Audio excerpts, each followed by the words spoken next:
ሰላም ሰላም፣ አህለን ወሳህለን፣ እንኳን ደህና መጣችሁ። ሰላም ውዴ፣ ለዒድ የሚሆን ስሪልኝ፣ ዒድ ሙባረክ ሲሉኝ ምን ብዬ ልመልስላችሁ? በዚህ ጥያቄ መሰረት ዛሬ የማስተምራችሁ ስለ ዒድ እና በዒድ ጊዜ ስለሚደርሱ ነገሮች በጠቅላላው ነው። ዒድ ሲደርስ እንደ ማንኛውም የአገር በዓል ዝግጅቶች አሉ፣ የተለያዩ ዝግጅቶች። ቤት በደንብ ይጸዳል። አቅሙ የሚችል ቤተሰብ የቤቱን ዕቃ ይቀይራል፣ ፈርኒቸሩን ማለት ነው። አዲስ ልብስ ይገዛል፣ አዲስ ጫማ ይገዛል። በግም ይሁን ሌላ ይታረዳል። የሚታረደው እንስሳ ደቢሓ ነው የሚባለው። ደቢሓ ለምሳሌ ደባሕና ገነም ዓሻን አልዒድ። ደባሕና ገነም ዓሻን አልዒድ። ለዒድ ማለትም ለበዓሉ በግ ወይም ፍየል አረድን ማለት ነው። ደባሕና አረድን ወይም አርደናል። ገነም በግ ወይም ፍየል ማለት ነው።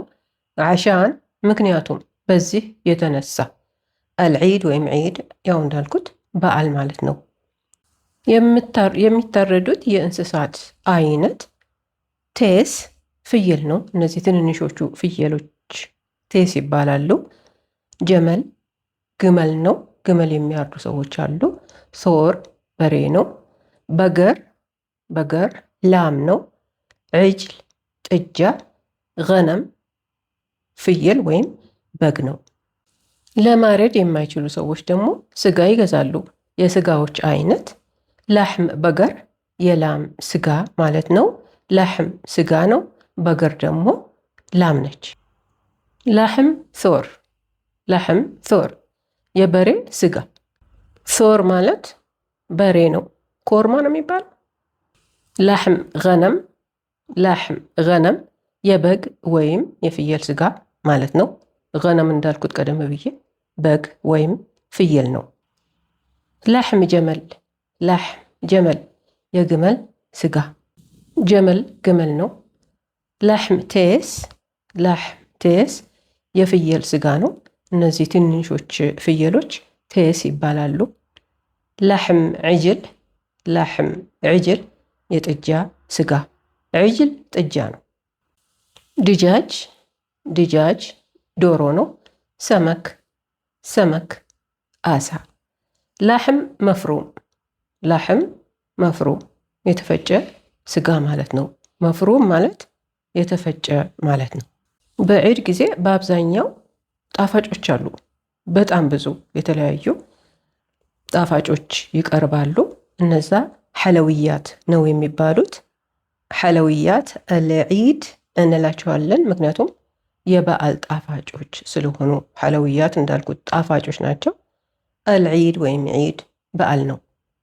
አንደኛው ጣፋጭ ስሙ ማዕሙል ይባላል። ማዕሙል እንደ ብስኩት ሆኖ በውስጡ ወይ ቴምር ወይ ለውዞች ተጨምረውበት እንደ ብስኩት ይሰራል። የተለያዩ ቴምሮች ይቀርባሉ። ቴምር በአረብኛ ተምር ነው የሚባለው። ተምር። ሾኮላታ ቾኮሌት ነው። ቾኮሌቶችም ይቀርባሉ። ሾኮላታ ቢተምር ማለት ቴምር ያለበት ቾኮሌት ማለት ነው። ወይንም ቾኮሌት ያለበት ተምር። አንዳንድ ጊዜ ቴምሩን ይሰነጥቁና መሃሉ ላይ ቾኮሌት ያደርጉበታል። ሙሸከል የሚባል ደግሞ የጣፋጮች አይነት አለ። ይሄ ደግሞ በየአይነቱ ማለት ነው። ለምሳሌ ቾኮሌቶች ሊሆኑ ይችላሉ። ሾኮላታ ሙሸከላ ይባላል። በየአይነቱ ቾኮሌቶች አንድ ላይ ተደርገው ሲቀርቡ ሙሸከል ነው የሚባሉት። ነገር ግን ሾኮላታ ካልን ሙሸከላ ነው የምንለው። ምክንያቱም ሾኮላታ በሴትነት ጾታ ስለምትታወቅ ወይም ስለሚታወቅ፣ ሌሎችም ነገሮች በሴትነት ጾታ የሚገለጹ ከሆነ ሙሸከላ ይባላሉ። የተለያዩ ወይም በየአይነቱ ለማለት። በወንድነት ጾታ የሚታወቁት ደግሞ ሙሸከል ነው የሚባሉት። ይህንን ልብ ብላችሁ እንድታውቁልኝ ይፈልጋለሁ። ሙሸከል በወንድነት ጾታ ለሚታወቁ ነገሮች ነው። ሙሸከላ በሴትነት ጾታ ለሚታወቁ ነገሮች ነው። ቡና ይቀርባል፣ ሻይ ይቀርባል፣ ጭማቂዎች ይቀርባሉ። ጋህዋ ቡና ማለት ነው። ሻሂ ነው። ዓሲር ጭማቂ ጁስ። ብዙ አይነት ጭማቂዎች ከሆኑ ዓሳይር ነው የምንለው። ዓሳይር ጭማቂዎች፣ ጁሶች ለማለት። ለውዝ፣ ፒስታችሁ፣ ካሹናት፣ ወልናት የሚባሉት ነገሮች ሙከስራት ይባላሉ። እነዚህ በደንብ ይቀርባሉ። በደንብ አንድ ሳህን ላይ ወይም በተለያዩ ሳህናቶች ላይ ይቀርባሉ። ለምንድን ነው ሙከሰራት የተባሉት? ከሰረ ማለት ሰበረ ማለት ነው። ሙከሰር ተሰብሯል ወይም የተሰበረ ማለት ነው። እና ሙከሰራት ሲሉ እነዚህን ስንበላቸው ቀጭ ቀጭ እያሉ የሚሰባበሩ ስለሆኑ ከዛ የመጣ ይመስለኛል። በዒድ ጊዜ ልጆች ገንዘብ ይሰጣቸዋል። እኛ ጋር ቡሄ ላይ እንደሚደረገው አይነት መጥተው በር ያንኳኳሉ። ከዛ በኋላ ገንዘብ ይሰጣቸዋል። እነዚህ ጣፋጮች ይሰጣቸዋል። ያ ገንዘቡ ብቻ ሙሽ ጣፋጮቹ ሳይሆኑ ገንዘቡ ብቻ ዒድያ ይባላል። አዳዲስ ልብሶች ይገዛሉ። መላብስ ጀዲዳ ነው የሚባሉት። መላብስ ማለት ልብሶች ማለት ነው። ጀዲዳ አዲስ ማለት ነው። ጀዲዳ ማለት አዲስ ማለት ነው። ጀዲድ ማለትም አዲስ ማለት ነው። ጀዲዳ የምንለው በሴትነት ጾታ ለሚታወቁ ነገሮች ነው። አዳዲስ ነገሮች በሴትነት ጾታ የሚገለጹ ከሆነ ጀዲዳ እንላቸዋለን። አዳዲስ ነገሮች በወንድነት ጾታ የሚገለጹ ከሆነ ደግሞ ጀዲድ ነው የምንለው። በኹር ይጨሳል። ይሄ በኹር የሚባለው እንደ ዕጣን አይነት ነገር የሚሰራው ከተለያዩ ዘይቶች፣ ከምስክ፣ ከዓንበር፣ ከሉባን፣ ምር ከሚባለው ነገር፣ ከዑድ እና ከስኳር ነው። በጣም ደስ የሚል ሽታ አለው። ያ በደንብ ይጨሳል ቤት ውስጥ በልብሶችም ላይ ሰዎችም ሲመጡ ይጨስላቸዋል፣ ይቀርብላቸዋል። እኛ ቡና ተቆልቶ ሲቀርብልን እንደምናደርገው ኤግዛክትሊ እነሱም እንደዛ ያደርጋሉ። በኹሩን ማለት ነው። ሰዎች ቤት ከቤት እየሄዱ በእንግድነት ማለት ነው ይስተናገዳሉ። ገና ሲደርሱ ምንድነው የሚቀርብላቸው? ቡናና ተምር ነው። ከዛ በኋላ ሌሎቹ እንደ ሙከሰራቶቹ እና እንደ ጣፋጮቹ ይቀርባሉ። ከዛ በኋላ ሻይም ጁሶቹም ይቀርባሉ። የሰዎቹ መሄጃ ሲደርስ በኹር ይመጣና በበኹር እያንዳንዱ ሰው እየተዞረ ይታጠናል እና ልብስ ላይ ይቀራል። የበኹሩ ሽታ ልብስ ላይ ይቀርና በጣም ደስ የሚል ሽታ አለው። እንግዶች እቤት ሲመጡ ዒድ ሙባረክ ይላሉ።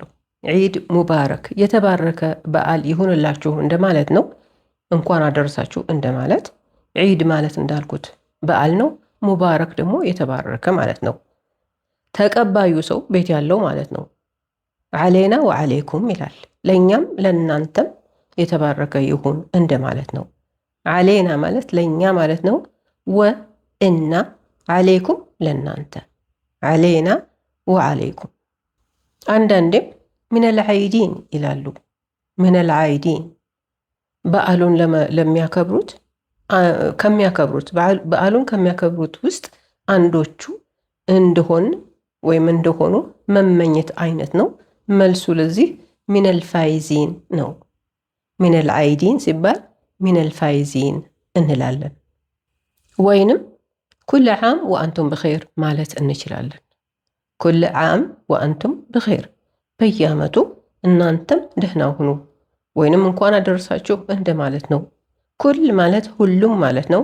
ዓም ዓመት፣ ወእና አንቱም እናንተም፣ ብኸይር ማለት በደህና በደግ ማለት ነው። ኩል ዓም ወአንቱም ብኸይር። ምን ብለን ነው የምንመለሰው? አንድ ሰው ከሆነ ወአንተ ብኸይር እንላለን። ወአንተ ብኸይር፣ ይሄ ለወንድ ነው። ሴት ከሆነች ወአንቲ ብኸይር፣ ወአንቲ ብኸይር። በዛ ያሉ ከሆኑ ደግሞ ከአንድ በላይ ሰዎች ወአንቱም ብኸይር እንላለን። ወአንቱም ብኸይር። እና ስለ ዒድ ይኸው ነው። በተቻለ መጠን የዘረዘርኩላችሁ ይመስለኛል። የሰላምና የጤና ዒድ እንዲሆንላችሁ እመኛለሁ። በተረፈ ደህና ሁኑ። ወዳችኋለሁ።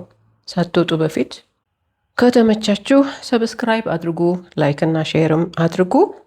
ማዕ ሰላማ፣ ደህና ሁኑ።